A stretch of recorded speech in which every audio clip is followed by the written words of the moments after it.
So let me ask you a simple question. Have you ever watched one of my videos or streams and wondered, how are they building without ever opening the PDA? You probably didn't wonder that, but for the sake of this video, let's say you did. Today's video is going to answer that question. If you couldn't tell by the title, I've got 3 engineer scripts that help you with optimizing your engineer skills. These also help with the Eureka Effect rollout too, so that's something. Let's start off with the easiest to add to your game, that being a Loadout Quickswitch. If you go into the keyboard options in the options menu and scroll down a bit, you'll see 4 things named Loadout Item Preset A, B, C, and D.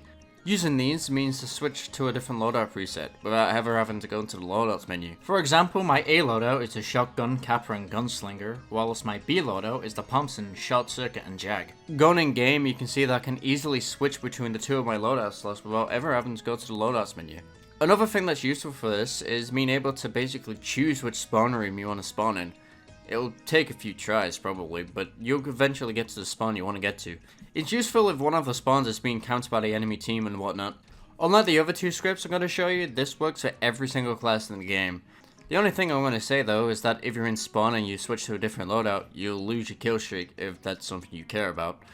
I would suggest you switch loadout before you enter spawn and then just touch the resupply cabinet. That will keep your kill streak and everything. So now on to the 2 that can actually be considered scripts. To start off with, let's talk about a building bind. Now if you don't know, a lot of TF2's functions are just run off console commands. So for example, to build a sentry, you can simply just put build 20 into the console. That lets you bring up the sentry blueprint. This can be done for every building. On screen are the commands that correspond to with each building. This script lets you bypass opening the console altogether by binding the commands to the different buttons. These binds, which are currently on screen and in the description, also lets you destroy the buildings too. This means you don't even need to open the deconstruction PDA either. Ain't we lazy. And finally, the Eureka Effect bind. So normally to teleport, you press your reload button and then either pressing 1 or 2 on your keyboard to teleport to either your spawn or your teleporter exit. But using this script made by the lovely Solar Light, all you need to do is press a button. So for me right now, I press B to teleport to spawn and Shift and B to teleport to my exit. Though you can change the buttons to whatever suits you best.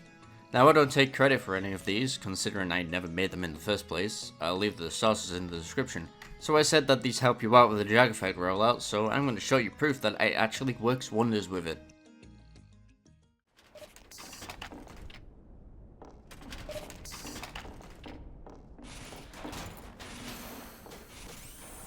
Mission begins. Teleporter going up.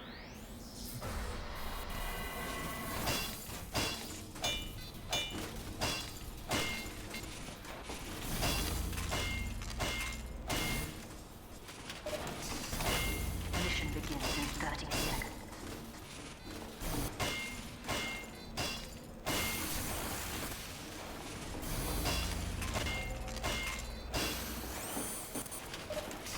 I'm moving this.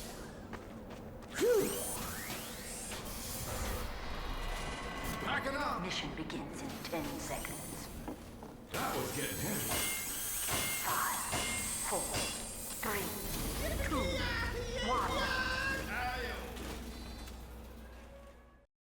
But yeah, that's the video. I hope this video was helpful and useful in any way possible. If you enjoyed, consider subscribing. I'm pretty close to 2,000 subscribers, so if you'd like to help me reach that goal, I'd be very happy. But yeah, anyways, I hope you have a good day.